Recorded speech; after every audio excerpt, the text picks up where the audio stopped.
Hello friends, welcome to my channel visual art history Mahi S.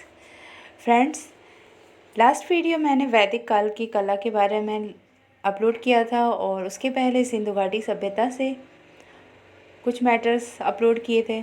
अभी मैं next video जो ला रही हूँ वो शैशुनाग तथा नंद काल के प्रतिमाओं के बारे में है। ये स्कल्पचर के बारे में हम ये देखने जा रहे हैं कि वैदिक काल से किस तरीके से धीरे धीरे हमारी कला का विकास होता गया था। वैदिक काल जो था वो हमने पढ़ा लास्ट वाले में कि वैदिक काल से उत्तर वैदिक काल, जो कि हमने लास्ट में 7वीं से 8वीं 9वीं 10वीं शताब्दी तक पढ़ा है। वैदिक काल उससे पहले ही चल रहा था। उसके बाद क्या हुआ कि राजाओं का स्थान राजाओं ने लेना शुरू किया और राजाओं के मूर्तियाँ बनने लगी। तो जो शैशवनाग और नंद काल था उसमें ज़्यादातर प्रतिमाओं का आपको विश्लेषण मिलेगा। वैदिक काल के उपरांत जो मूर्ति कला के क्षेत्र में हम एक ऐसे काल का पदार्पण करते हैं जहाँ से मूर्ति कला का एक क्रमबद्ध इतिहास प्राप्त होना शुरू हो जाता है। भारत में जो ऐतिहासिक रूप से जो प्राचीन मूर्तियाँ उपलब्ध होती हैं वे मगध के शैशुनाग वंश के द्वारा शुरू होती हैं। तो जो शैशुनाग वंश था वो 727 ईस्वी पूर्व से 366 ईस्वी पूर्व तक का समय रहा है। तो इनके राजाओं की रही हैं। इन मूर्तियों पर खुदे हुए इन राजाओं के नाम से इस कथन की पुष्टि मिल जाती है।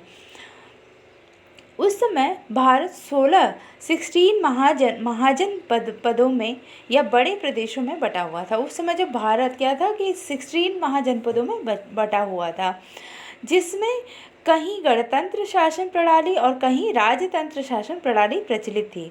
मगध इनमें सबसे शक्तिशाली प्रदेश माना जाता था।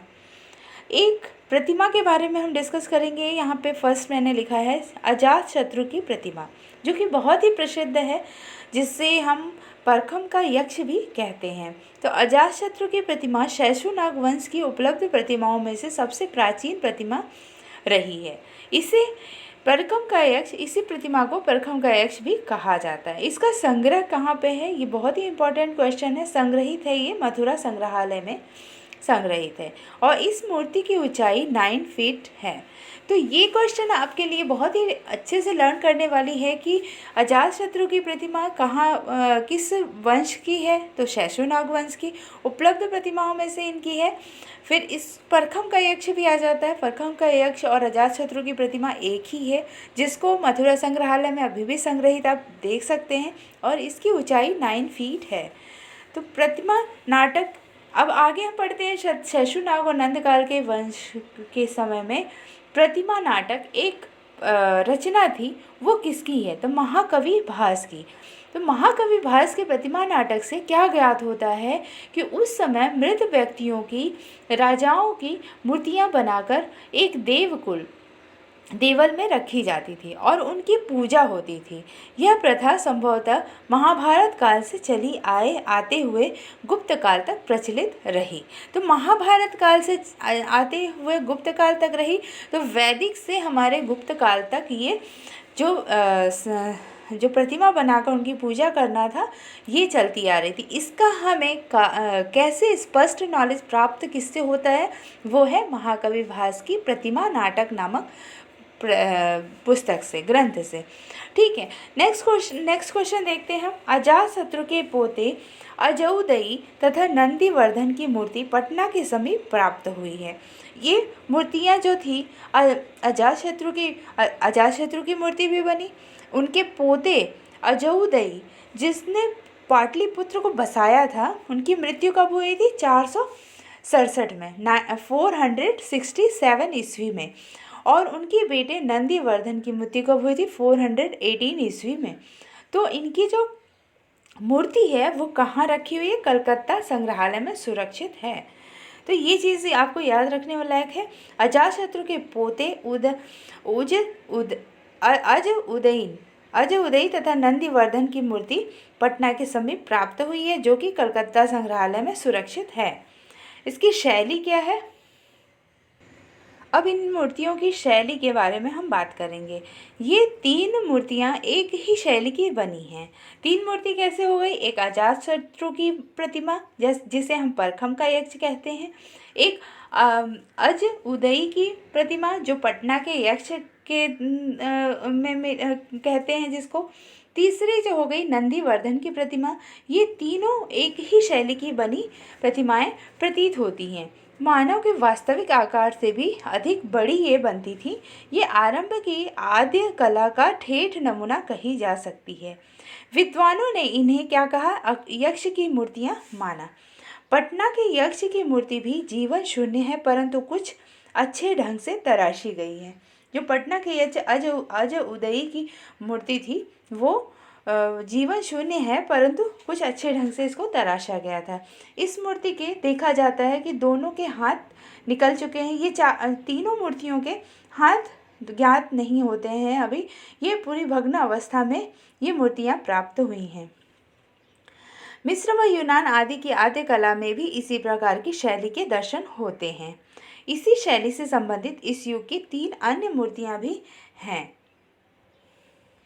इन शैलियों को हम देखेंगे, इन मूर्तियों को हम देखेंगे तो इनमें वास्तविकता का पुट दिखता है। ये रियलिस्टिक दिखती हैं। उस समय के लोगों ने भी कितने रियल स्थिति में चित्रों को, मूर्तियों को बनाया था, जिनकी कला अत्यधिक विकसित शैली कही जाती है। मूर्तिकार ने इन मूर्तियों में वास्तविकता का अधिक ध्यान रखा है, इसलिए इन्हें भाव मूर्तियाँ नहीं कहा जा सकता। इसको जो बॉडी स्ट्रक्चर बनाने में इसमें वास्तविकता इन्होंने ज़्यादा ध्यान दिया है, फेस के एक्सप्रेशन पे ज़्यादा ध्यान नहीं दिया, इसलिए ये भाव मूर्तियाँ नहीं कहा जा सकता।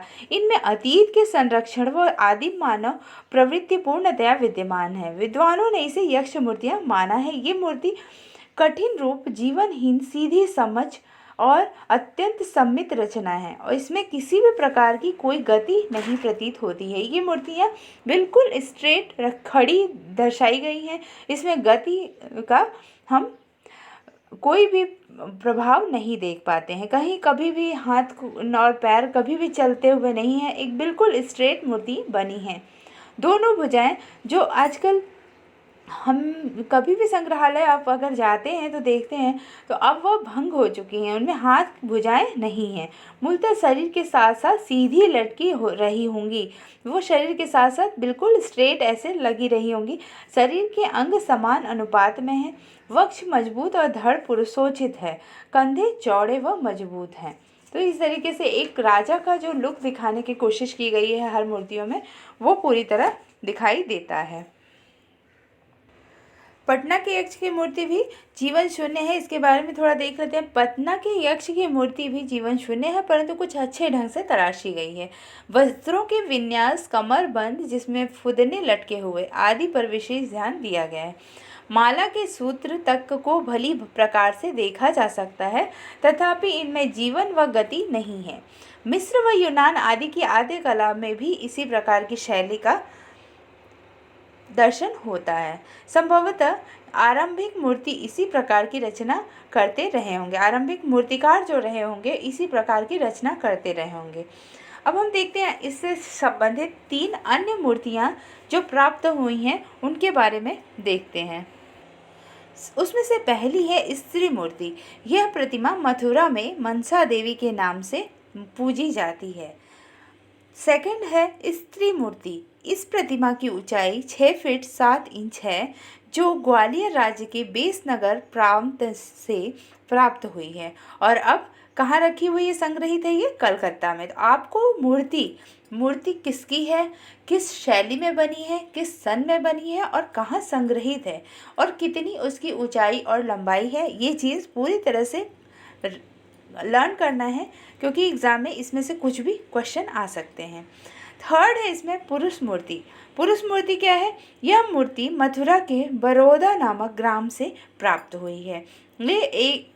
यह स्थान परखम के पास है और इस समय यह मूर्ति मथुरा संग्रहालय में सुरक्षित है।